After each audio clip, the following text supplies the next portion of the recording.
그리스도는 하나님 만나는 길이 되시고 그리스도는 죄와 저주에서 해방이 되시며 그리스도는 사단을 이기는 승리가 되심을 믿습니다. 유명한 설교가 스펄전 목사님이 이런 말을 했다고 합니다. 하나님의 약속의 말씀을 골동품처럼 생각하지 마라. 무슨 말입니까? 골동품은 오래되고 귀한 것입니다. 그렇죠? 그래서 골동품 수집가들이 어렵게 구한 이 골동품을 가져다가 전시해 놓고 그것을 바라보면서 만족함을 느끼잖아요. 이처럼 하나님의 언약을 마치 골동품처럼 바라보듯이 쳐다만 보고 있어서는 안 된다는 것입니다. 스펄전 목사님이 하나님의 말씀을 골동품처럼 생각하지 말라는 것은 말씀을 들으면요 즉시 적용하라는 거예요. 할렐루야. 그래서 여러분의 삶 속에 지속적으로 말씀이 적용되어야 또 다른 하나님의 은혜가 임하게 될 줄 믿습니다.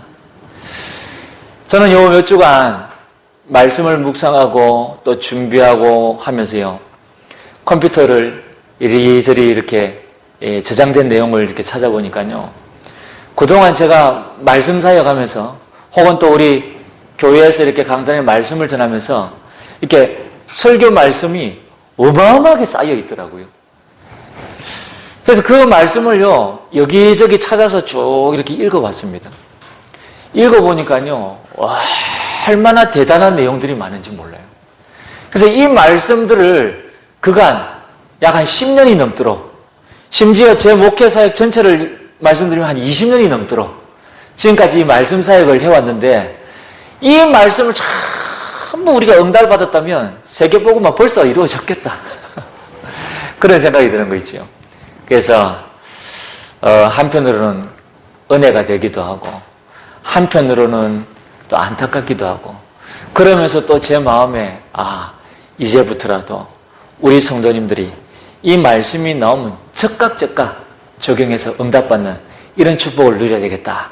이런 또 다른 믿음의 결단과 도전이 되는 시간이 되기도 했습니다. 여러분 정말로 내가 말씀 성취의 응답을 맛보면요 은혜의 자리를 사모하게 되어져 있습니다. 여러분이 오늘 이 예배드리는 이 시간에 말씀을 통해서요 계속 응답받잖아요. 그러면요 이 예배드리는 시간이 기다려진다니까요. 전에 어떤 청년이 저한테 그런 고백을 했다니까요. 제가 그 교회를 섬기면서 우리 청년들을 갖다가 목요일 날 밤에 매주 말씀 사역을 했거든요. 그러니까 한 청년이 저에게 그런 말을 하는 거예요. 목사님, 저는 집에서 이런 말을 듣는데요. 너 왜 요즘에 사고 안 치냐? 그런 말을 듣는데요. 왠고하니까 그동안 자기가 살아오면서 꼭 주기적으로 한 달에 한 번씩 사고를 쳤다는 거예요. 근데 집에서 가만히 보니까 몇 달째 한 달에 한 번씩 사고 치던 이 딸이 사고를 안 치거든요. 그러니까 너 요즘 왜 사고를 안 치냐 그러는 거 있죠. 그러면서 이 청년이 하는 이야기가요. 저는 요즘에 너무 행복하다는 거예요. 자기는 일주일에 하루, 바로 이 목요일, 우리 청년들 모여서 예배드리는 이 시간이 가장 기다려진다는 거죠. 그러면서 이 날을 위해서 한 주를 살아간다는 거예요. 그래서 제가 그 말을 듣는데요. 얼마나 감사한지요. 또 한편으로는요. 참 이 날이 하나님께서 역사하시니까 내가 하나님 앞에서 좀 더 겸손하고 좀 더 조심스럽게 그러면서 그런 거룩한 부담을 가지고 하나님 말씀을 전하는 이사에게 더욱더 힘써야 되겠구나. 그런 생각이 드는 거 있죠. 정말입니다, 여러분. 특히 우리 주한복음교회 모든 성도 여러분이 이 예배 자리에 나올 때마다 영적인 설렘을 가지고 나오게 되시길 바랍니다. 이 예배에 참여하게 되어진다면 하나님께서는 내게 주실 새 은혜를 날마다 하나님은 지어주실 줄 믿습니다. 우리가 왜 밥을 먹을 때에 쌀밥을 지어가지고 갓 지은 쌀밥이 맛있다고 하잖아요. 하나님께서도 마찬가지. 그때마다 이 말씀을 통해서 갓 지은 새 은혜를 하나님께서 저와 여러분에게 먹여주실 줄 믿습니다. 그래서 그렇게 될 때에 변화의 성장과 모든 것을 협력하여 선을 이루시는 하나님의 놀라운 은혜가 체험되게 될 줄 믿습니다. 오늘 우리 함께 나눌 이 말씀의 제목은요, With Emmanuel Oneness입니다. 아이 목사님, 고린도전서 16장에 어디에 With Emmanuel Oneness가 있습니까? 아니라니까요. 제가 자료를 찾아보니까요, 이 고린도전서 16장 말씀을 두 가지로 나누어서 정리하고 있더라고요. 대부분의 자료들이 그래요. 그런데 제가 볼 때는요, 기도하면서 이 말씀을 읽고 또 읽고 또 읽어 봐도요, 이 말씀이요, 그렇게 간단한 말씀이 아니에요. 이 말씀이 지금 세 가지를 이야기하고 있거든요. 첫 번째는 고린도 교회가 지금 어려움을 당하는 예루살렘 교회에 헌금을 보내기 위한 이 구제 헌금에 대한 이 내용을 바울이 다루고 있고요. 그러면서 이 바울이 이 고린도 교회를 얼마나 사랑하고 사모하고 그리고 여기에 가서 이들이 당한 문제를 해결해 주려고 헌신하려고 하는 내용이 담겨져 있습니다. 그래서 고린도 교회와 이 목회자인 전도자인 이 바울과의 관계가 담겨져 있고요. 그러면서 이 바울은 또 디모데 또 아볼로라는 이런 목회자들을 통해서요, 이 교회와의 관계를 또 다시 한번 설명하고 있으면서 마지막에는요, 성도와 교회와의 관계, 그리고 교회와 교회와의 관계, 이런 내용들을요, 끊임없이 지금 설명하고 있거든요. 그래서 우리가 이 고린도전서 16장을요, 그냥 단순히 읽어보면요, 뭐 별로 내용이 없는데 생각할 수 있습니다. 그런데 얼마나 우리가 주 안에서 우리가 이 교회라는 관점에서, 세계복음화라는 관점에서 이 고린도전서 16장을 바라볼 때요, 얼마나 중요한 내용이요, 깊은 내용이 담겨져 있는지 모릅니다. 그래서 저는 이 말씀을 묵상하고 기도하고 하나님 앞에 질문하면서요, 그래, 이 말씀은 한마디로 우리말로 이야기하면 그리스도와 연합을 이야기하는 거예요. 주 안에서의 연합을 이야기하는 것입니다. 교회 안에서의 연합을 이야기하는 거거든요. 그렇기 때문에 With Emmanuel Oneness라는 제목으로 말씀을 나누게 되어진 겁니다. 오늘 여기 서론에 보니까요, 우리 인간은 하나님의 창조 원리에 의하여 필연적으로 하나님과 함께하는 존재로 만들어졌습니다. 그렇죠. 그래서 우리가 하나님과 예배드리고 하나님과 함께할 때 가장 우리는 행복하고 힘이 나고 그렇잖아요. 뿐만 아니라 인간과 인간끼리도 마찬가지입니다. 하나님은 서로 관계를 맺으며 그 속에서 살아가도록 우리 인간을 만드셨다니까요. 그래서 세상 사람들은 뭐라고 하냐면 우리 인간은 사회적 동물이다, 그렇게 이야기하잖아요. 왜? 인간과 인간에서. 그래서 한자도 사람 인자를 보면 서로 맞대어서 기대는 이 형태를 갖추고 있잖아요. 함께 살아가야 되는 존재라는 이야기요. 그런데 단순히 함께가 아닙니다. 여기서 말씀드린 것처럼요, 즉 우리는 하나님과의 수직관계, 그렇죠. 그러면서 또한 하나님에 의해서 서로 긴밀한 관계 속에서 살아가는 인간과의 수평관계를 통하여 그 삶을 온전히 영위할 수 있는 존재로 하나님께서 우리 인간을 만드신 거예요. 다시 말씀드리면 무슨 이야기입니까? 하나님을 알고 하나님을 믿고 하나님과 함께하는 그 사람들과의 수평적 관계, 할렐루야! 이게 무엇입니까? 바로 교회입니다. 다시 말씀드리면 교회는 하늘 보좌의 그림자로 표현되어져 있거든요. 그러니까 교회는요, 작은 천국이라고 보시면 돼요. 그 천국이 교회의 모형입니다. 자, 그래서 여러분 오늘 복음의 말씀을 통해서 With Emmanuel Oneness의 축복을 회복하고 찾아 누리게 되시기를 주님의 이름으로 축복합니다. 먼저는 하나님과 나의 With Emmanuel Oneness입니다. 자, With는 뭡니까? 하나님과 함께. Emmanuel은 뭡니까? 우리가 하나님과 함께. 할렐루야. 원내에서는 무엇입니까? 하나님이 우리와 함께 하시는데 모든 것 속에 하나님이 함께. 할렐루야. 얼마나 감사한지 몰라요.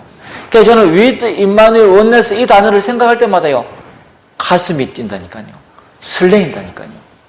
그렇습니다. 얼마나 은혜가 되는지 몰라요. 그래서 첫 번째 뭐냐? 창세기 1장 27절 28절에 있는 것처럼요, 하나님께서 원래 인간을 만드셨을 때에 성경은 설명하고 있습니다. 뭐라고 이야기하고 있죠? 27절 28절 너무 중요한데요, 저는 이 27절 28절 설명할 때마다 그 앞에 있는 26절도 같이 설명합니다. 왜 그렇습니까? 26절에 보니까 하나님이 이르시되 우리 형상을 따라 우리의 모양대로 우리가 사람을 만들고, 할렐루야.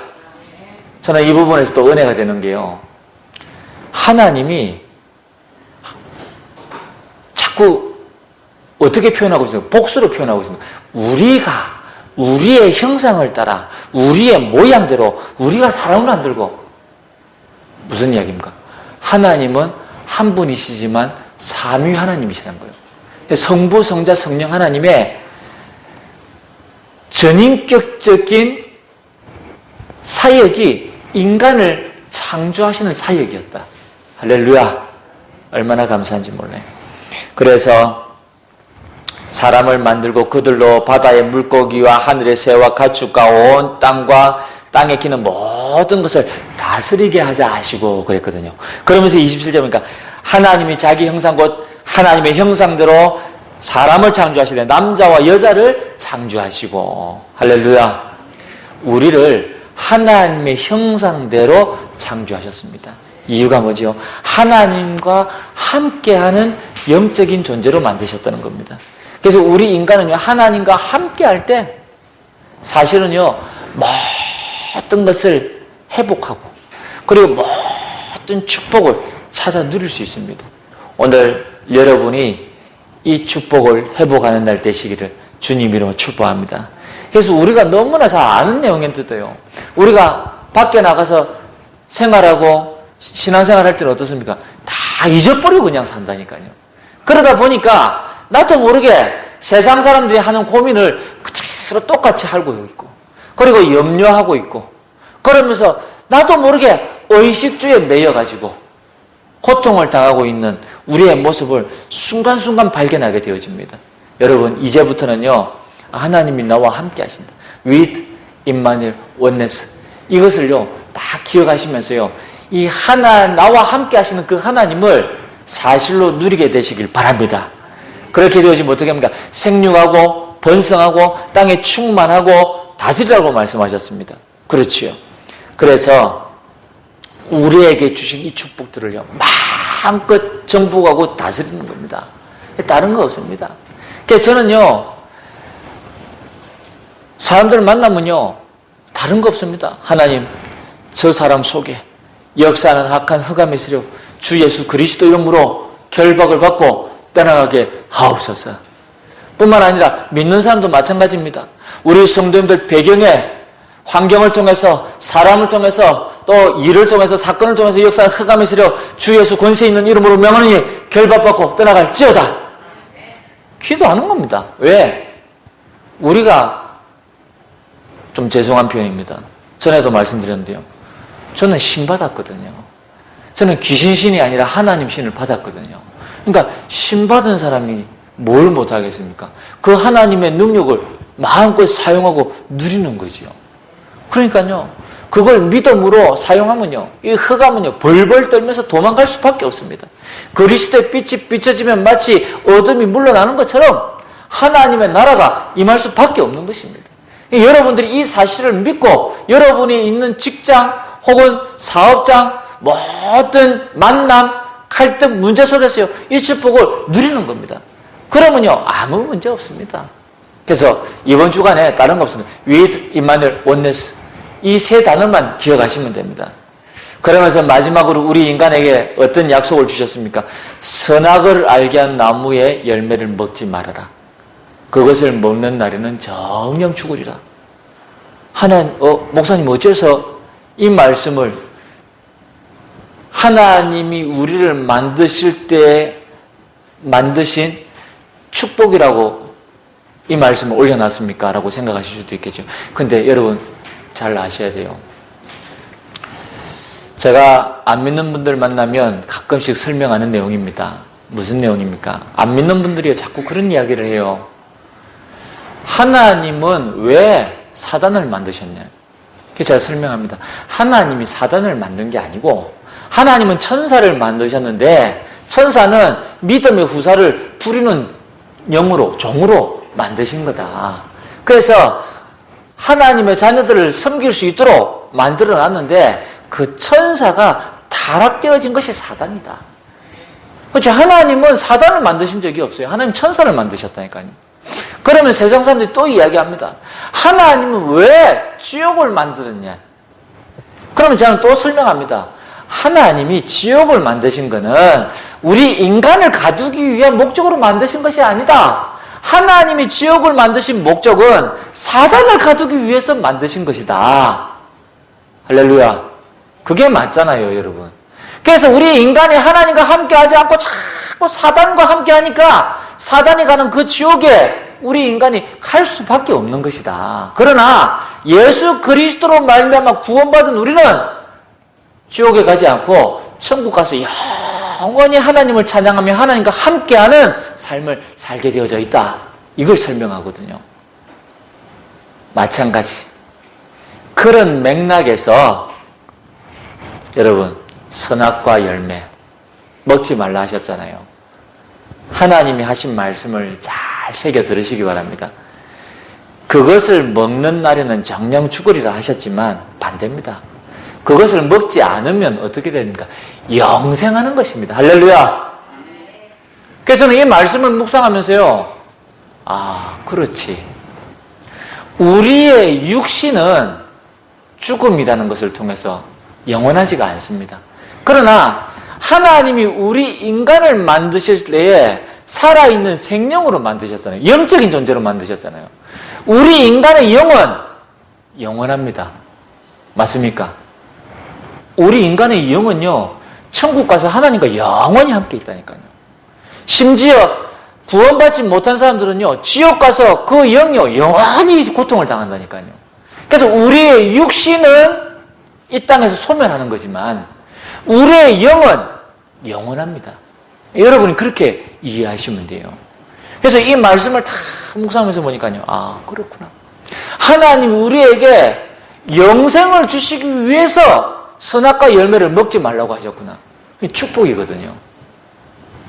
그래서 사람들은 그걸 모르고 하나님이 그걸 먹을 줄 알면서 왜 선악과를 만드셨냐? 아니라니까요. 우리에게 영생의 축복을 주시기 위해서 선악과 열매를 먹지 말라 하신 거예요. 그러니까 나중에 이 아담과 하와가 선악과 나무를 먹고 나니까 하나님이 이 아담과 하와를 어디로 보내셨습니까? 저 에덴 저 한쪽 구석으로 이렇게 보내셨잖아요. 왜? 에덴 중앙에는요, 선악과 열매만 있은 게 아니거든요. 생명나무도 있었거든요. 그러니까요. 하나님이 생명나무 없는 그곳으로 이 아담 하와를 보내셨다니까요. 그 말은 무슨 이야기입니까? 하나님이 생명나무를 먹어라 먹지 말라 말씀은 성경에 기록이 안 되어져 있습니다만은 선악을 알게 한다면 실과를 먹지 말라는 그 말은 다른 열매는 다 먹을 수 있다는 이야기잖아요. 아담과 하와는 생명나무를 먹고 살았던 거예요. 선악과를 먹기 이전에는. 할렐루야. 하나님은요, 우리에게 끊임없이 축복을 말씀하셔요. 끊임없이. 지금도 마찬가지입니다. 끊임없이 복음의 말씀을 말씀하시는 거예요. 그래서 어떻게 하라고요? 살아라. 우리가 이 예배드리는 이 시간에 복음의 말씀, 생명의 말씀을 듣고 영적으로 삶을 얻으라고. 그렇죠.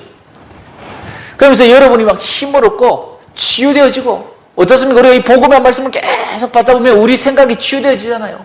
그리고 우리의 마음이 치유되어지잖아요. 말씀 듣다 보면 오늘은 막 눈물이 막 나기도 합니다. 은혜 받고. 그게 치유되는 시간이거든요. 그러면서 우리의 삶이 또한 치유가 되어지기 시작하잖아요. 이게요, 다 살아나는 겁니다. 그래서 하나님이 이 복음을 통해서 생명의 말씀을 끊임없이 우리에게 지금 말씀하고 계신다니까요. 그래서 첫 번째가 뭐냐? 원래 인간. 우리가 알아야 돼요. 그리고 우리가 회복해야 됩니다.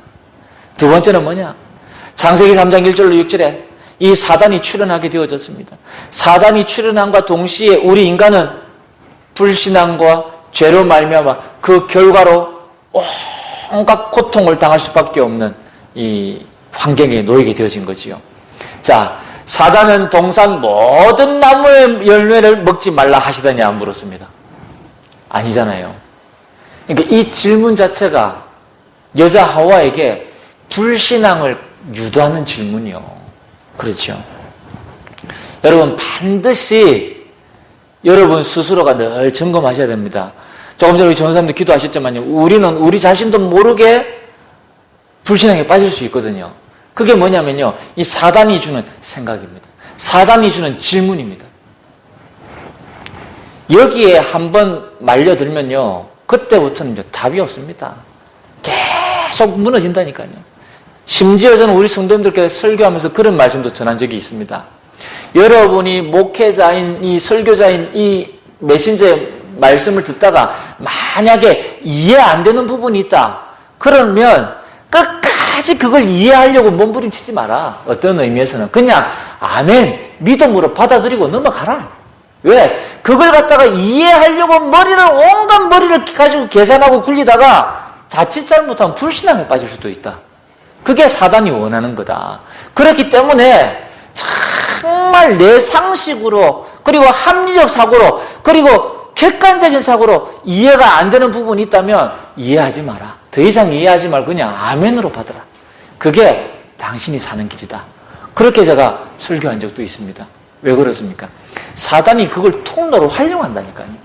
그러니까 자칫 잘못하면요, 우리는요, 믿음의 말씀이 선포되어졌음에도 불구하고 이 말씀이 여러분 입체적으로 우리가 이해되어지지 않으면 물론 입체적인 것도 100% 맞는 것이 아니면 복음적 관점에서 그 말씀이 이해되어지지 않으면요, 우리는 불신앙에 빠질 수 있거든요. 그렇기 때문에 이해하려 하지 말고 그냥 믿어버려라. 그게 우리 자신이 사는 길이다. 그렇게 말씀을 전한 적도 있습니다. 그래서 이 말씀 자체를 어떤 면에서는요, 그럼 목사님 너무한 이야기 아닙니까? 그렇게 이해할 수도 있습니다. 그거는 무슨 이야기냐? 저와 여러분이 사는 길을 이야기하는 겁니다. 그래서 그런데요, 지금 당장 이해가 안 되는 그런 부분들이요, 세월이 많이 지나가지고 내가 복음화가 되어지고 심지어 숙성이 되어지고 익어지잖아요. 그러면 그때 가서는요, 비로소요, 그 말씀이 그 말씀이었구나 라고 이해가 되는 순간이 옵니다. 할렐루야. 제가 그렇더라니까요. 제가 젊을 때요, 이 혈기왕성해가지고요, 내 나름대로 옳다고 생각했던 것들이요, 나이 들고 세월이 많이 지나고 나서 좀 더 복음화가 되어지고 나서 보니까요, 그때 그 말씀이 맞았구나, 내가 틀렸구나, 그렇게 깨달아지는 순간이 오더라니까요. 그래서 제가 그 말씀을 드리는 거예요. 그래서 하나님은 반드시 복음과 전도와 선교를 통해서 저와 여러분이 복을 받을 수밖에 없도록, 그리고 저와 여러분이 생명이 살아날 수밖에 없도록 강단을 통해서 말씀을 주신 줄 믿습니다. 그래서 오늘 얘기해 보니까요, 뿐만 아니라 그것을 먹는 날에는 너희 눈이 밝아져 하나님과 같이 된다고 사단은 속이고 있습니다. 그러니까요, 이미 불신앙이 들어가 있는 데다가 이제는 그 불신앙을 아예 확신을 가지게 만들어줍니다. 네가 하나님 같이 된다. 그러니까 여자가 이 사단의 말을 듣고 나서 딱 보니까 어떻습니까? 보안직도 하고 모금직도 하고 탐스럽기도 하고 정말 지혜롭게 할 만큼, 그렇죠? 그러니까 이 사기꾼 말은 자세하게 들으면 들을수록 그게 진짜 맞는 말로 들려진다니까요. 그러니까 이 여자가 어떻게 했습니까? 그 열매를 먹고 남편에게도 주어 그도 먹게 하였다라고 성경에 기록되어져 있잖아요. 이 아담 할아버지만 안 잡수셨더라면 우리가 이렇게 고통당할 일이 없는데, 이 아담 할아버지가 이것을 잡수시는 바람에 결국은 우리가 저주와 재앙과 고통과 염려와 질병과 죽음과 시기와 질투와 살인과 분열과 중독으로 지금 우리 사회가 어떻게 되어졌습니까? 개인도 무너지고 지금 사회도 무너지고 국가도 무너지고 지금 세계가요 계속 흔들흔들 무너지고 있는 겁니다. 여러분, 이게 말이 됩니까? 요즘에 뭐 사람들 이야기를 들어보니까 펜트하우스라는 드라마가 아주 인기가 있다더만요. 근데 그 드라마의 어떤 이 주된 내용이 사람 상상을 깨는 이런 어떤 이 내용을 가지고 진짜 막장 드라마로 지금 이렇게 그려간다고 하는데, 근데 요 며칠 전에 올라온 기사를 읽어보면 그거보다 더 막장이 아닐 수 없는 이 기사가 올라왔다고 사람들은 막 입을 모아서 이야기하더라고요. 얼마 전에 저 경북에서 이 아이 엄마가 아이를 6개월 동안 방치해가지고 아이가 3살 아이가 죽은 사건이 있죠. 이 사건을 갖다가 경찰들이 들여다보고 이제 이 사건을 갖다가 이렇게 확인을 해보니까 요 며칠 전에 어떤 우리가 상상할 수 없는 이런 이제 결과가 드러났죠. 3살짜리 죽은 아이가 알고 보니까 이 엄마의 아이가 아니고 이 엄마의 엄마, 그러니까 외할머니의 딸로 판정이 되어졌죠. DNA 검사를 해보니까. 그러니까 이제 경찰은 이제 하기를, 이 외할머니가 아이를 낳은 시기와 이 아이 엄마가 낳은 시기가 거의 비슷하기 때문에 그때 이 아이 엄마가 몸조리하고 난 사이에 이 아이를 바꿔치기 해가지고 자신이 낳은 아이, 딸을 갖다가 이제 이 자기 딸이 키우도록 만들어 놨다. 그러면서 이제 이 외할머니가 낳은 아이는 출생 등록이 안 되어져 있는 상태고, 그러나 이제 이 딸이 낳은 아이는 출생 등록이 되어져 있는 상태인데, 그러면 이제 지금 이제 죽은 아이는 출생 등록이 안 되어진 아이가 지금 죽었단 말이에요. 그러니까 이제 이 딸은 자기 여동생인 줄 모르고 자기 딸인 줄 알고 이제 키웠고, 그리고 이제 실제로 자기가 낳은 딸은 지금 행방이 묘연한 거예요. 경찰은 지금 이게 어떻게 된 일이냐 지금 이제 그렇게 지금 조사를 해 나가고 있는 거거든요. 그러니까 밑에 이 댓글을 다는 사람들이 세상에 이런 일이 있냐? 어떻게 엄마가, 그러니까 외할머니가 자기가 딸을 낳고 자기 딸에게 그 딸을 키우도록 이 아이를 갖다가 바꿔치기 하고, 그리고 또 자기 딸이 낳은 그 딸, 그러니까 이 외손녀는 어디로 갔는지 또 행방을 알 수가 없고, 지금 이런 상황이란 말이에요. 그러니까요, 사람들이요, 생각이요, 정상이 아니에요, 정상이. 지금 시대가. 그러니까 우리가 상상할 수 없는 지금 이 사건, 사고가요, 어마어마하게 지금 일어나고 있는 거예요. 뿐만 아니라 저 인도 같은 경우에는 지금 여자들 같은 경우는 밤에 지금 길을 다닐 수가 없잖아요. 우리 한국 여행객이 버스를 타고 가다가 버스 안에서 남자들 10여 명이 강간을 당했다고 하잖아요. 그러니까요. 그래서 지금 이 자매 부모가 이 인도에 가가지고 그걸 갖다 법적으로 어떻게 지금 막 이야기를 하고 있지만 이게 지금 또 제대로 지금 수사가 안 되어지고 진행이 안 되어지는 그런 상황이 되죠. 그러니까요, 우리가 상상할 수 없는 일들이요, 지금 계속 일어나고 있다. 이게 무엇입니까? 창세기 3장 문제 때문에 지금 우리가 겪고 있는 그런 사회적인 문제입니다. 심지어 제가 우리 조평 성도님 집에 이렇게 예배드리러 가잖아요. 이분이 늘 그래요. 뭐라고 하냐, 목사님, 교회가 어디 코로나를 만들었습니까? 그런데 자꾸 이 나라는 자꾸 교회를 자꾸 핍박하고 이런다는 거 있죠. 자기가 볼 때. 그래서 제가 그랬습니다. 맞습니다. 교회가 코로나를 만든 건 아닙니다. 그러나 이 나라에 복음을 아는 정치인이 없어서 그렇습니다. 복음을 아는 언론인이 없어서 그렇습니다. 복음을 아는 경제인이 없어서 그렇습니다. 복음을 아는 의학인이 없어서 그렇습니다. 복음을 아는 과학자가 없어서 그렇습니다. 이분이, 목사님, 여기 정치인들 가운데 예수 믿는 사람들이 많을 텐데. 그래요. 예수 믿는 사람들이 많이 있습니다. 그러나 예수 믿는 사람들이 복음을 모르니까. 어떻습니까? 진보 안에도 예수 믿는 사람들이 많이 있습니다. 그러니까 목회자들 가운데서도 진보적 사람 많습니다. 심지어 우리 성도들 가운데 교회 안에 진보적 사람 많고 보수 많습니다. 그게 다 왜 그렇습니까? 복음을 모르기 때문에. 복음을 모르기 때문에 어느 한쪽에 자기가 가지고 있는 어떤 이 가치관을 따라서 거기에 이렇게 들어가 있는 겁니다. 그럼 제가 이것저것 설명을 좀 드렸거든요.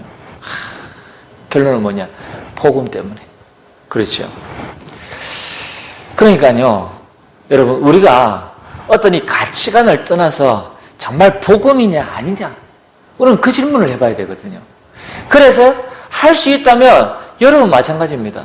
지금 창세기 3장 문제가 이미 이 땅에 들어와 있고 우리는 그 속에 지금 하나님의 자녀로서 살아가고 있거든요. 그렇다면 우리는 이게 맞냐 틀리냐가 아니라 이게 복음이냐 아니냐를 우리는 분별할 수 있어야 되거든요. 할렐루야. 그래서 우리 조평성도께 그랬습니다. 이분이 보니까 시간이 많으니까요. 방송을 통해서 이렇게 여러 유명한 목사님들 이렇게 쭉 말씀도 듣고 이렇게 하는가 봐요. 주로 이제 저기 분당에 있는 이찬선 목사님이 말씀이 좀 은혜가 되는가 봐요. 그분이 양심껏 설교는 한다고 하더라고요. 저도 말은 많이 들었습니다. 성도들이 많이 모이는 걸로 제가 듣고 있거든요.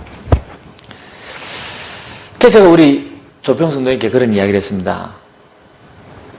여러 목사님들이 많은 학식을 가지고 또 어떠니 많은 배경을 가지고 좋은 설교들을 하고 계십니다. 그리고 그분들 설교를 들으면 은혜되는 내용이 너무 많습니다. 그러나 조금 조심스러운 이야기지만 그분들이 하시는 말씀이 100% 복음은 아닙니다. 우리 성도님들이 그거는 좀 이해하고 들으셔야 됩니다.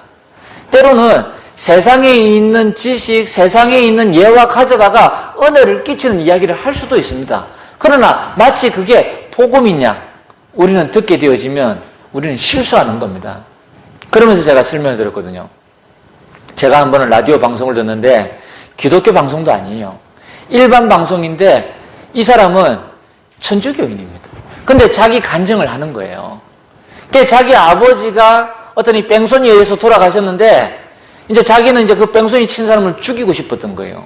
왜? 자기 아버지를 자기 너무 이렇게 귀하게 이렇게 모시고 계셨거든요. 근데 어느 날 자기 아버님이 뺑소니를 당해서 돌아가셨단 말이에요.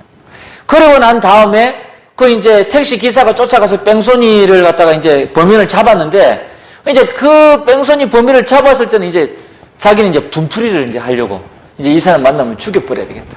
자기 말인즉. 근데 이제 그 사람을 보는 순간 자기 마음에 뭐라 했냐. 너무 불쌍하고 척연하게 느껴진 거예요. 두려워하지 마라. 내가 당신을 용서하겠다. 그러니까 옆에 있는 친구가요. 네가 지금 미쳤냐. 네가 정치 생활도 하고 지금은 유명한 글을 쓰는 사람이기 때문에 네 인기 관리를 위해서 지금 저 사람을 용서하겠다고 이야기하는 거냐. 그냥 옆에서 막 공격했습니다. 그러니까 이 사람이 뭐냐냐. 그게 아니다. 나도 그 사람을 정말 죽여버리고 싶었지만 내 아버지를 죽인 사람이니까 죽여버리고 싶었지만 나도 모르게 그런 말이 나왔다는 거예요. 나도 모르게. 근데 이 사람이 그 라디오 방송에 나와서 하는 간증이 뭐냐. 지나고 나서 보니까 우리 아버지도 그걸 원하셨을 것이다. 왜? 내가 그 상처에 붙잡혀가지고 마치 정상적인 삶을 살지 못하고 폐인처럼 사는 것보다는 그 사람을 용서하고 정상적인 살면서 더 나은 삶을 사는 것이 아버지도 원하셨을 것이다. 그래서 지금 지나고 나서 보니까 내가 그 선택을 잘한 것 같다. 얼마나 은혜가 됩니까? 그렇죠. 얼마나 복음적입니까? 근데 그분은 천주교인이거든요. 복음 모르는 사람이에요. 그래서 제가 이런 내용을 설교 중에 인용할 수 있습니다. 예화로 들 수 있다니까요. 너무 은혜되잖아요. 근데 분명한 건 복음적입니다. 그러나 복음 아닙니다. 그렇죠? 그러면 무엇이 복음입니까? 이 사람 속에 저 사람을 용서하고 저 사람을 복음으로 살려야 되겠다. 여기까지 가야 돼요. 그렇죠? 그래야 복음이 되는 거예요. 복음하고 아무 관계없는 이야기예요. 그런데 너무 필요한 이야기입니다. 그 원리가 맞다니까요. 용서해야지만이 그 사람이 사는 겁니다. 맞잖아요. 그러니까요, 우리 조평 씨한테 제가 그렇게 설명했다니까요. 얼마나 복음적입니까? 그런데 복음 아니에요. 그걸 우리 성도님들이 분별할 수 있어야 된다. 복음과 복음 아닌 것을 분별할 수 있어요. 은혜 되는 것은 은혜 되는 거 맞습니다. 그렇죠. 우리가 할 수 있다면 그런 것을 갖다가 우리가 참고해서 우리가 그런 비슷한 일이 있다면 용서하고, 그렇죠. 하나님 앞에서 내가 사는 것이 맞습니다. 그러나 더 나아가서 우리는 그 사람이 복을 받도록 하나님 앞에 기도해야 되고요. 그리고 그 사람이 구원 얻도록 우리는 기도해야 돼요. 그게 복음이거든요. 할렐루야. 그러니까요, 복음과 복음 아닌 것 분별할 수 있어야 돼요. 그래서 오늘 세 번째는 뭐냐? 창세기 3장 15절에 우리 주님은 말씀하셨죠. 여자의 우선에 관해서 말씀하셨습니다. 여러분, 예수 그리스도 하나님 만나는 길입니다. 예수 그리스도는 죄와 저주에서 해방이 되십니다. 예수 그리스도는 사단을 이기는 승리가 되십니다. 그래서 그 예수 그리스도를 여자의 후손이라는 이름으로 창세기 3장 15절에 설명하고 있는 거예요. 중요한 것은요, 그 예수 그리스도께서 지금 내 안에 함께 하신다는 사실입니다.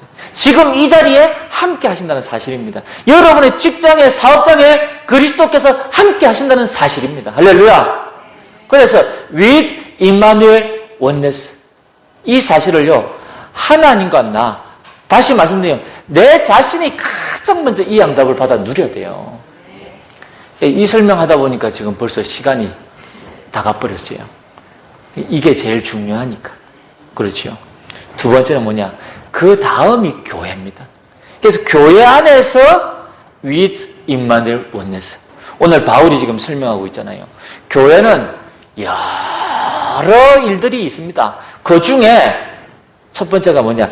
예배입니다. 예배 속에서 모든 답이 나와야 돼요. 예배 속에서 여러분의 모든 문제가 해결되어져야 된다니까요. 예배에는 어떤 요소들이 있습니까? 찬양도 있고, 기도도 있고, 말씀도 있고, 헌금도 있습니다. 그러나 그 중에 헌금에 대해서 지금 바울이 이야기하고 있잖아요. 1절에 보니까 성도를 위하는 연보에 관하여는 그렇습니다. 자, 지금 이 고린도 교회가 이 헌금을 모아가지고 예루살렘 교회로 지금 이 보내려 한다니까요. 왜냐하면 예루살렘 교회가 기근을 만나가지고 지금 굉장히 어려운 위치에 지금 있거든요. 자, 그러다 보니까 이 고린도 교회가 이제는 이 헌금을 하는데 이 헌금에 대한 바른 자세를 지금 바울이 설명하고 있는 겁니다. 자, 2절에 보니까요, 헌금을 이렇게 하라고 설명하고 있습니다. 자,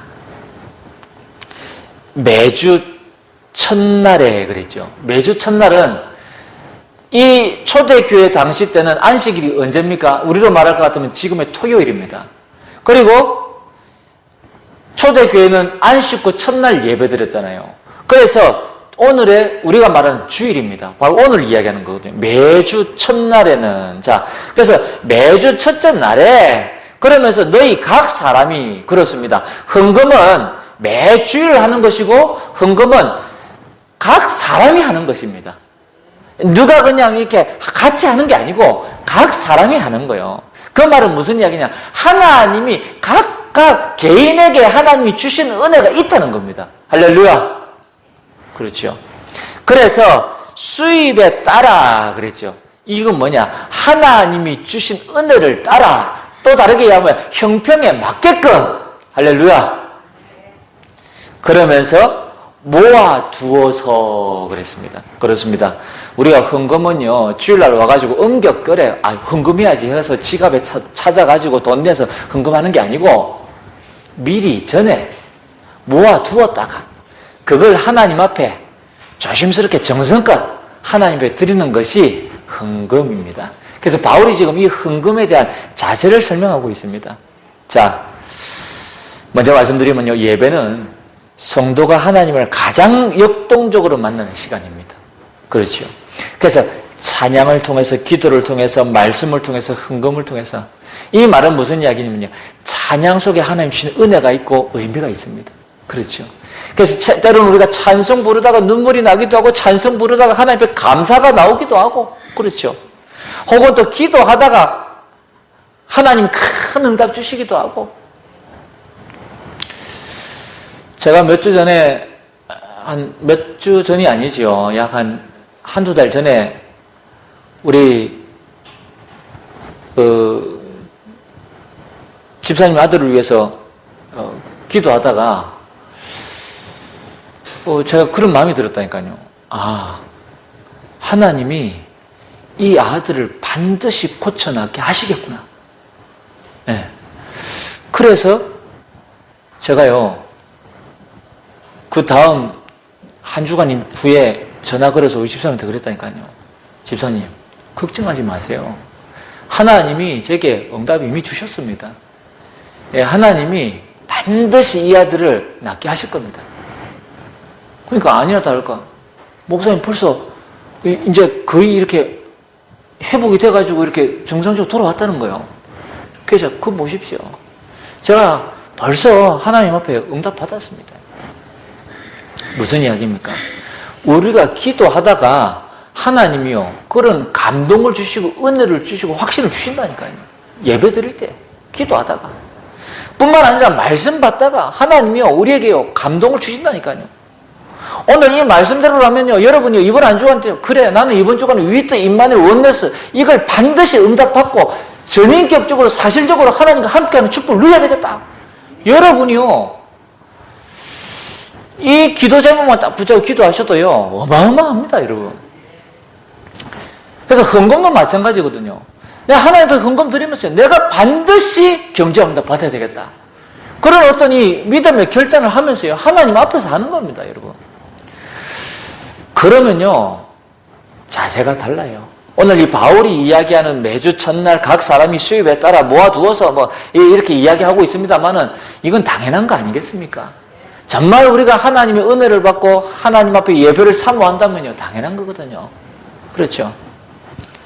그래서 내 마음에 아직도 헌금 가지고 막 갈등하는 게 있다면요 그거는요 내가 하나님과의 관계가 혹은 또 하나님 주신 은혜가 충만하지 못하다는 거거든요. 갈등하고 있다는 건 그렇습니다. 자, 그래서 오늘 바울이 또 이야기합니다. 3절에 보니까 내가 이럴 때에 너희가 인정한 사람에게 편지를 주어 너희의 은혜를 예루살렘으로 가지고 가게 하리니. 현명한 생각이지요. 무슨 이야기입니까? 바울이 이 고린도 교회 성도들로 하여금 오해가 있을 소지를 삼지 않겠다는 거예요. 왜? 바울이 직접 가져가면 바울이 오해당할 수도 있거든요. 그러니까 너희가 인정하는 사람을 세우라는 거예요. 그래서 그 사람으로 하여금 예루살렘 교회에다가 전달하라는 거예요. 그 헌금을. 저도 마찬가지입니다. 저도 우리 교회 모든 재정을요 우리 전사님께 다 맡겨놨습니다. 제가 일체 관여하지 않습니다. 그러다 보니까요 저는요 오히려 더 마음이 편해요. 근데 재정 담당하는 분들은요 마음이요 오히려 불편하거든요. 왜? 재정이 항상 충만하면 괜찮은데 재정은요 항상 모자라거든요. 그러니까요 한 달 돌아올 때마다 교회 월세 내야 되지, 선교비 보내야 되지, 그리고 교회 이렇게 운영비도 써야 되지, 또 뭐 때로는 뭐 목사님 사료도 줘야 되지 하다 보니까요 이것저것 움직이다 보면 머리가 복잡합니다. 그냥 우리 성도님들이요 재정 보시는 분을 위해서 기도하셔야 돼요. 그래서 저는 어떤 기도 제목을 가지고 있느냐, 전에 제가 섬겼던 교회는 보니까요 그런 전통이 있더만요. 그 교회는요 재정 보는 분마다 전부 집을 샀대. 할렐루야. 그래서 저도요 우리 교회가요 정말 재정 보는 분들은 반드시 집을 사게 되시길 주님을 축복합니다. 예. 그래서요 재정 저는 일체 관여하지 않습니다. 그래서 우리 성도님들이 그렇게 아시고 하나님 앞에서 하시면 돼요. 그래서 뭐 어떤 교회는 뭐 목사님이 뭐 이 열쇠 하나하나 다 가지고 다니면서 재정도 그렇고 자기 손에서 뭐 이렇게 다 한다 그러는데 그건 하나님이 원하는 게 아닙니다. 그 오히려요 재정 이렇게 신경 안 쓰면요 저는 마음이 편해요. 왜? 모르니까. 알면요 막 마음이 쪼여들고 막 교회가 막 형편이 어떻고 막 할 텐데 저는 마음이 편해요. 오히려 저는요 충만하다니까요. 얼마나 행복한지 모릅니다. 신경 안 쓰니까. 여러분, 그래서 여러분들이 함께 기도해 주시기를 부탁을 드리고요. 자, 그러면서 바울은 이제 자신의 이제 고린도 교회 방문 계획에 관해서 이제 쭉 설명하지요. 4절에 보니까 만일 나도 가는 것이 합당하면 그들이 나와 함께 가리라 그랬습니다. 그러면서 5절에 보니까 내가 마게도냐를 지날 터이니 마게도냐를 지난 후에 너희에게 가서 그랬습니다. 지금 바울이 이 고린도서를 기록할 때는 지금 에베소에 있습니다. 에베소에서 지금 이 고린도 교회에다가 지금 서신을 쓰는 내용이거든요. 자, 그러다 보니까 바울이 지금 계획을 세우고 있는 거예요. 내가 마게도냐에 갔다가 다시 고린도에 갈 것인지 아니면 이 에베소에서 이 고린도에 갔다가 마게도냐를 거쳐서 고린도에 갈 것인지. 그러니까 바울의 처음 계획은 그렇습니다. 에베소에 있다가 고린도에 잠깐 들러서 그리고 마게도냐를 갔다가 다시 고린도에 돌아와서 예루살렘 교회로 가고자 처음에는 계획을 그렇게 세웠습니다. 그래서 바울이 지금 이야기하는 내용이 그 이야기입니다. 내가 마게도나를 지날 터이니 마게도나를 지난 후에 너에게 가서, 그러면서 6절에 혹 너희와 함께 머물며 겨울을 지낼 뜻도 하니 이는 너희가 나를 내가 갈 곳으로 보내어주게 하려 함이라 그랬습니다. 원래 바울은요, 목적 자체가 이 고린도 교회에서 겨울을 지내고 고린도에서 오래 머무를 생각이었습니다. 왜 그런가 하니까 우리가 앞서 고린도전서 1장부터 15장까지 읽었습니다만 고린도 교회가 막 분쟁이 있고 그러면서 많은 문제로 지금 막 어려움을 지금 겪고 있는 상태잖아요. 그래서 바울이 고린도 교회에 가서 그들과 함께 그 복음의 말씀을 나누면서 이 고린도 교회의 문제를 갖다가 해결하려고 지금 했거든요. 자, 그러면서 이제 7절에 보니까요. 이제는 지나가는 길에 너희 보기를 원하지 아니하노니, 이 말은 이제 처음에 계획을 이야기하는 겁니다. 그러면서 이제 계획이 바뀐 거죠. 이는 만일 주께서 허락하시면 얼마 동안 너희와 함께 머물기를 바랍니다. 그렇습니다. 바울은 오랫동안 고린도 교회에 머물기를 원했습니다. 그러면서 8절에 내가 오순절까지 에베소에 머물려 함은 그랬습니다. 지금 바울이 에베소에 지금 있다는 이야기거든요. 자, 그러면서 오순절까지 있기를 원했습니다. 이유가 뭐냐? 9절에 보니까 내게 광대하고 유효한 문이 열렸으나 대적하는 자가 많습니다. 그러니까 에베소에 하나님이 복음 전할 수 있는 큰 문을 열어주신 겁니다. 여러분이 잘 아시는 것처럼 사도행전 19장에 고린도 지역에, 그 에베소 지역에 이 두란노 문이 열려지고 지금 복음의 큰 문이 열렸잖아요. 그러니까 이런 사이들이 지금 열려졌기 때문에 지금 이제 설명을 하고 있는 겁니다.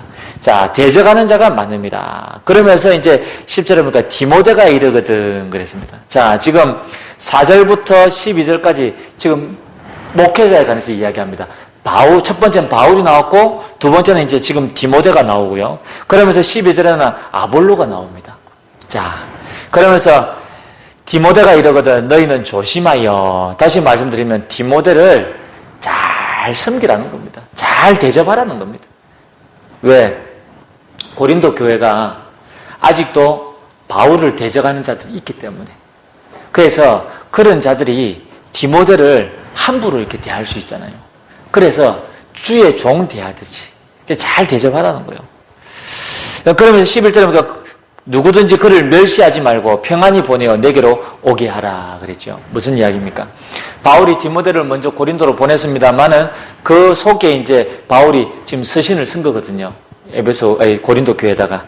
그러다 보니까 이제 바울은 이 고린도전서 이 서신이 디모데보다 먼저 도착할 것을 예측한 겁니다. 그래서 디모데가 오거든 그 말입니다.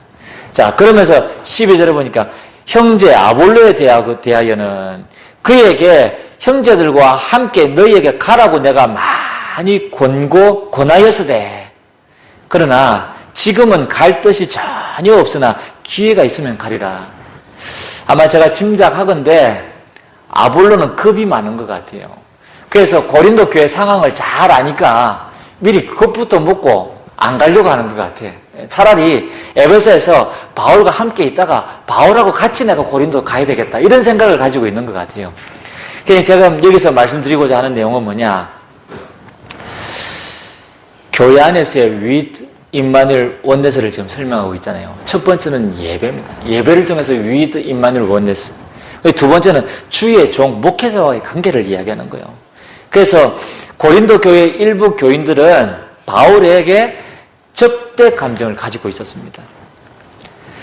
그러나 바울은 고린도 교회에서 겨울을 지내며 오랫동안 머물기를 원했던 거예요. 이유가 무엇입니까?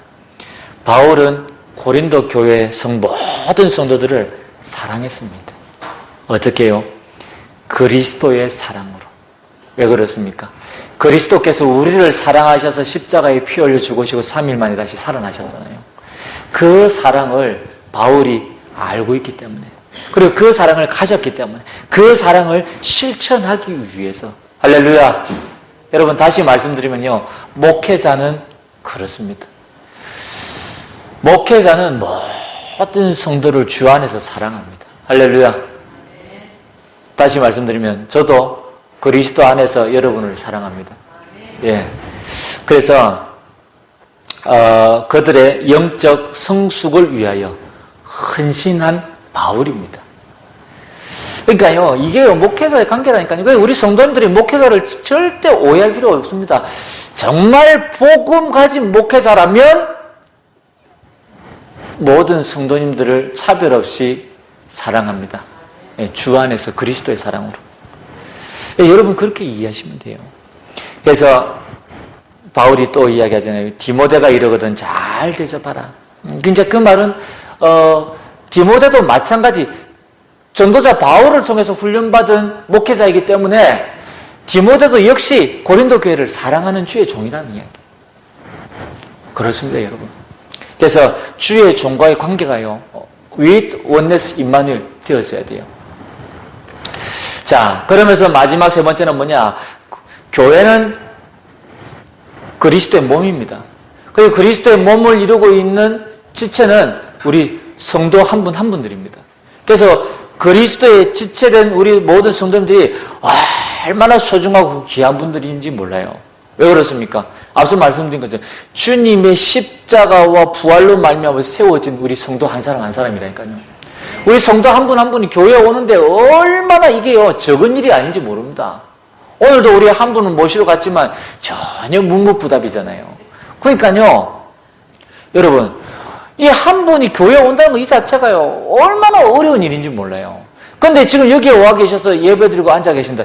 여러분은 굉장히 대단한 분들입니다. 소중한 분들이고요. 그런데 그 소중한 분들을 우리가 함부로 대한다, 있을 수 없는 일이거든요.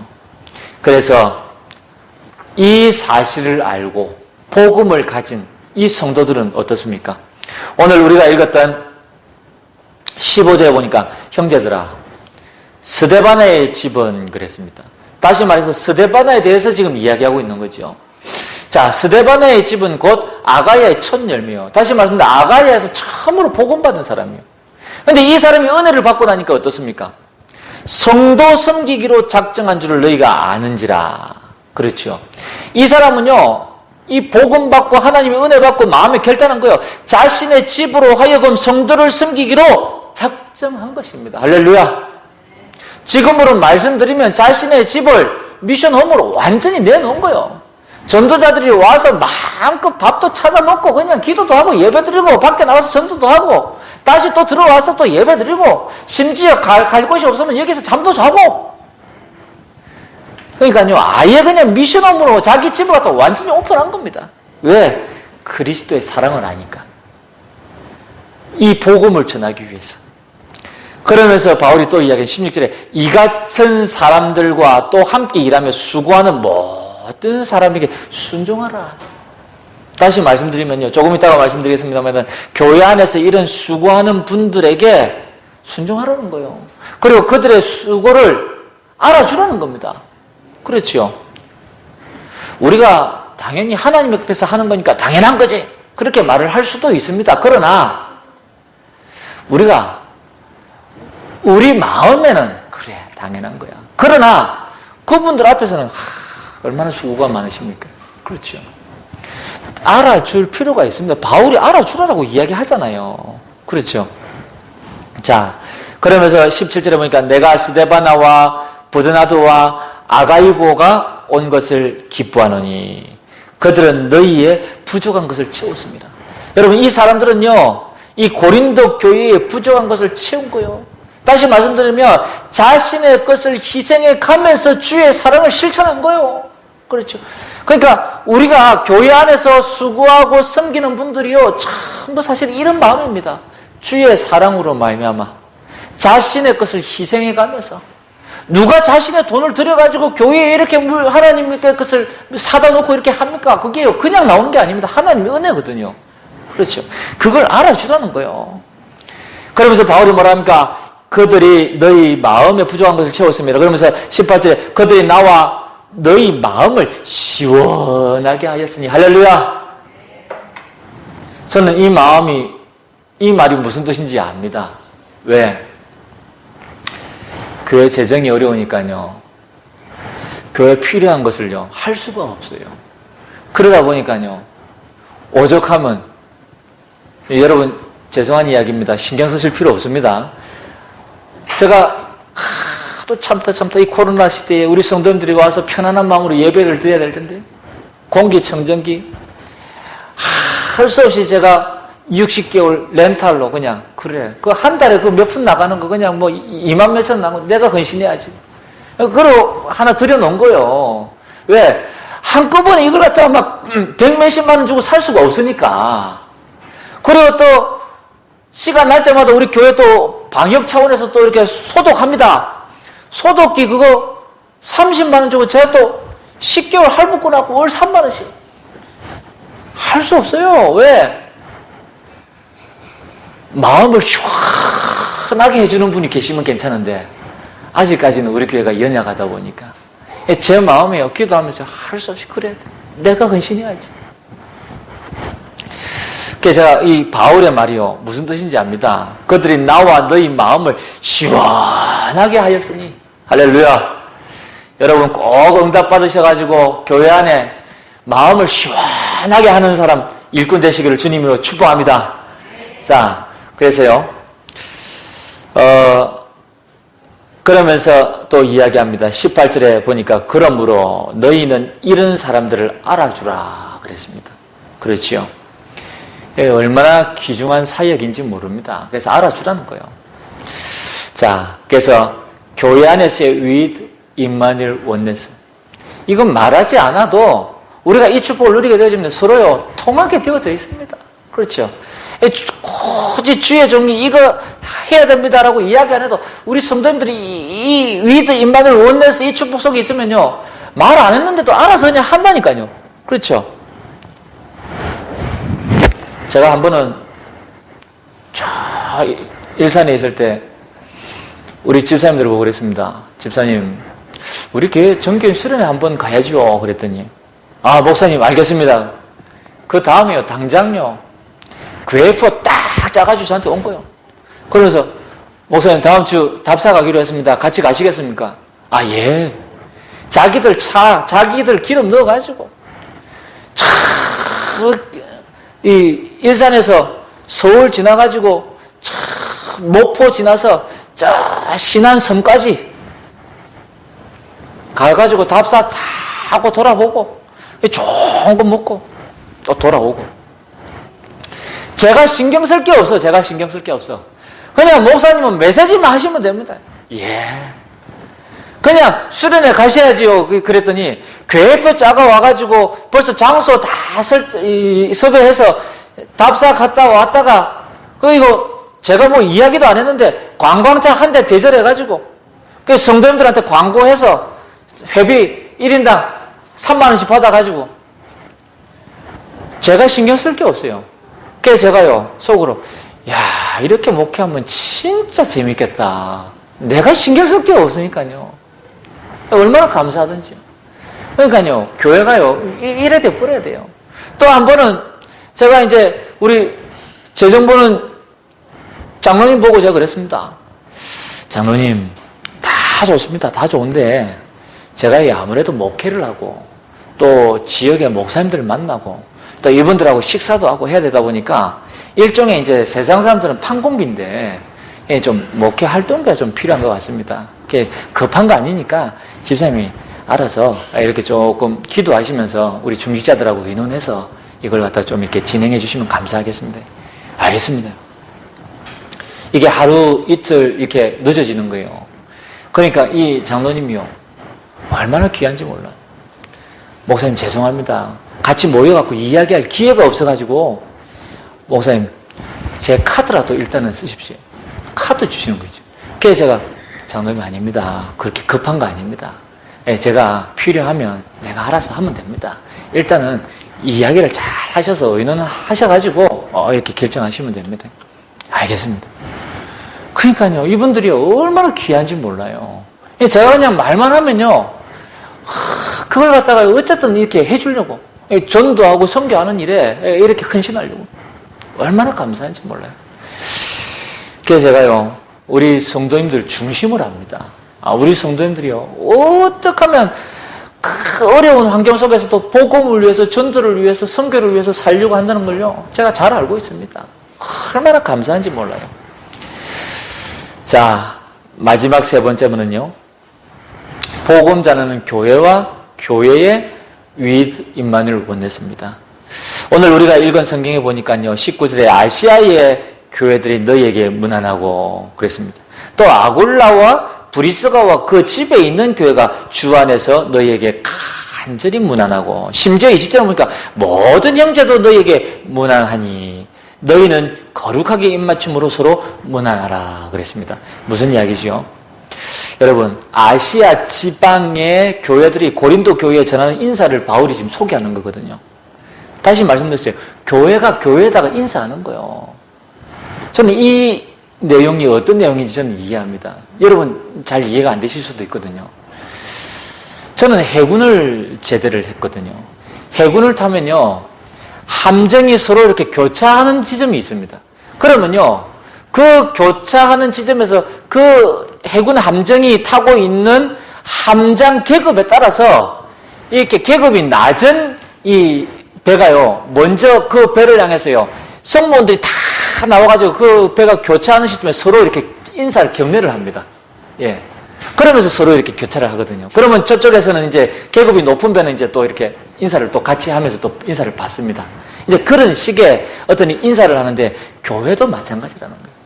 교회도 그리스도 안에서 모든 성도가, 모든 교회가 하나의 연합체라는 거예요. 주의 사랑으로 하나라는 겁니다. 그런 의미에서 교회가 서로 인사하고 그런 걸 이야기하는 거거든요. 그래서 오늘날 현대교회는 어떻습니까? 이기주의와 개교회주의에 빠져가지고요, 연약한 교회를 돌아보지 아니하고, 오히려 한국교회는요, 선교는 많이 합니다. 그런데요, 지역의 연약한 교회를요, 돌아보지 않습니다. 그러나 요즘에는 조금 이제 큰 교회 목회자들 가운데 좀 이렇게 나름대로의 좀 생각이 있는 목회자들은요, 조금 달라요. 저 서울에 있는, 인천에 있는 어떤 큰 교회는요, 목사님이 아예 그냥 한 달에 한 번씩 그 교회 예배를, 그 교회 자체는 문을 닫아버려요. 그래서 이렇게 권역이나 교구를 맡고 있는 이 장로님들에게 지시를 내립니다. 우리 교회 주변에 있는 작은 교회 가서 예배 드리고 거기에 헌금하고 오라는 거예요. 그리고 그 교회가 무엇이 필요하면 무엇을 도와야 될 것인지 알아오라는 거예요. 예. 그래서 그 교회는요, 한 달에 한 번은 반드시 교회 문을 닫아버립니다. 아예. 성도들이 연약한 교회 가서, 그 지역에 있는 연약한 교회 가서 예배를 드리라는 거예요. 그래서 제가 그걸 보면서, 참 어떤 의미에서는 성경적이라고는 말할 수는 없지만, 그러나 굉장히 복음적이다. 그러니까 우리 교회도 할 수 있다면 그렇게 하면 참 좋겠다. 제 마음이에요. 그런 생각이 드는 거 있죠. 우리 교회는 뭐 연약해서 교회 지금 문 닫을 수도 없습니다만은 자, 그러나 우리 교회가 응답받으면요, 그런 부분도 우리가 참 좀 모델 삼을 수 있다면 우리도 본받아야 될 부분이 아닌가, 저는 그런 생각을 합니다. 그래서 주변 교회도 돌아보고 그리스도의 사랑을 실천하고 연합하고 하나 되어졌어요. 함께 가는 거 얼마나 감사한지 몰라요. 그러면서 끝으로 22절에 만일 누구든지 주를 사랑하지 않으면 저주를 받을지어다. 이제 앞에서 바울이 계속 사랑에 대해서 이야기했잖아요. 지금 고린도전서 16장에 있는 이 모든 내용이 주의 사랑을 근거로 한 내용이거든요. 그래서 이제 22절 마지막 부분에 우리 주여 오시옵소서라고 이제 인사를 하잖아요. 무슨 이야기입니까? 마라나타라고 인사한 겁니다. 다시 말씀드리면 우리 주여 오시옵소서, 이 말은 초대교회 그 당시에 많은 성도들이 보편적으로 인사하던 인사말입니다. 다시 말씀드리면 고난과 핍박에 찬 현실을 극복하고 또 믿음을 지키기 위한 어떤 이 근거가 되어진 거죠. 왜?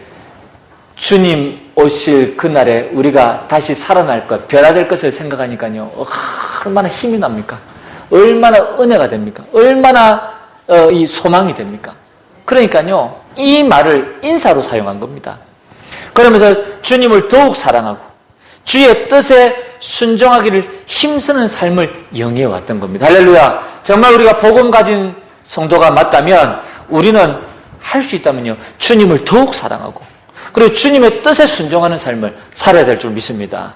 마지막으로 오늘 본문에서 바울이 우리에게 주는 교훈입니다. 13절에 보니까 깨어 믿음에 굳게 서서 남자답게 강건하라 그랬습니다. 무슨 이야기죠? 우리가 현실을 살아가는데 교회 안에도 그렇고 교회 밖에도 그렇고 우리가 넘어질 수밖에 없는 시험과 그리고 유혹들이 너무나 많이 존재한다는 겁니다.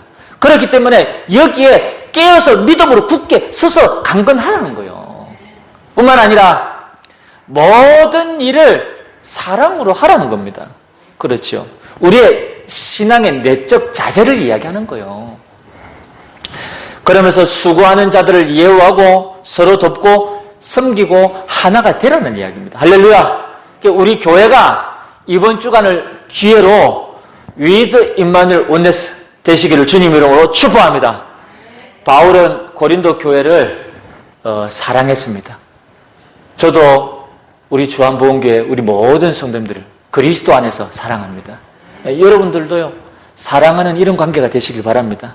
결론적으로 말씀드리면 우리가 with 임마누엘 원네스라는 것을 딱 붙잡을 때에 어떤 응답이 오게 되십니까? 영적 서밋이 되는 겁니다. 그럼 영적 서밋이 되기 위해서 어떻게 하면 되겠습니까? 오직 복음, 오직 전도, 오직 선교. 그래서 저는 우리 성도님들께 부탁을 드립니다. 여러분이 하는 모든 일이 전도와 선교와 후대와 성전 건축을 위한 일이 되실 수 있도록 언약으로 붙잡고 기도하시기 바랍니다. 그래야 하나님께서 여러분의 기능과 여러분의 하는 모든 업을 축복하실 거 아닙니까? 그렇죠. 그러다 보면 무엇이 보입니까? 교회가 보입니다. 맨 마지막에는 결론적으로 교회가 보인다니까요. 여러분, 세상은 영적 무지와 영적 무능과 영적 실패로 고통을 당하고 있습니다. 그렇다면 이들을 살릴 수 있는 방법은 교회밖에 없습니다. 그래서 이 교회가 237 치유 서밋의 빈 곳을 살리는 24 시스템을 응답받을 수 있도록 여러분이 기도하시기 바랍니다. 그래서 저는 이 24 시스템을 무엇으로 기도하고 있느냐? 우리 앞서 전사님 기도하신 것처럼 자살 예방 한국연맹 부산 지부를 놓고 지금 준비하고 있습니다. 우리 교회가 제도권 안에서 복음 전하겠다는 겁니다. 그래서 이런 24 시스템이 계속해서 만들어질 수 있도록 여러분 기도 부탁드리고요. 그러면 나중에는요, 하나님께서 가만히 계시는 분이 아니십니다. 이 사실을 알고 보좌의 축복으로 시공간을 초월하는 능력으로 오직 유일성 재창조의 응답을 저와 여러분에게 가져다 주실 줄 믿습니다. 그래서 이번 주간에도 마찬가지입니다. 여러분, 홀로 있는 시간이 가장 중요합니다. 홀로 있는 시간에 정시 기도. 여러분이 정시 기도, 정시 예배하게 되어지면요, 24 되게 되어져 있습니다. 저는 얼마 전서부터 계속 24를 놓고 지금 몸부림치고 있는데 얼마나 행복한지 몰라요. 오늘도 아침부터 일어나서 운전하면서 그리고 예배 드리는 지금 이 시간까지 계속 하나님 앞에 기도하고 있습니다. 237 치유 서밋의 빈 곳을 응답받는 우리 교회가 될 수 있도록, 그리고 말씀과 기도 사이에 힘쓰는 교회가 되어질 수 있도록, 미션을 붙잡고 미래를 준비하는 교회가 되어질 수 있도록 237 이 치유 서밋을 향해서 계속 기도하고 있습니다.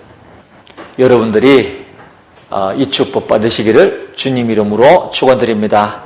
오늘 우리 받은 말씀 붙잡고 시간이 많이 갔지만 함께 한번 합심해서 기도하겠습니다. 전능하신 하나님,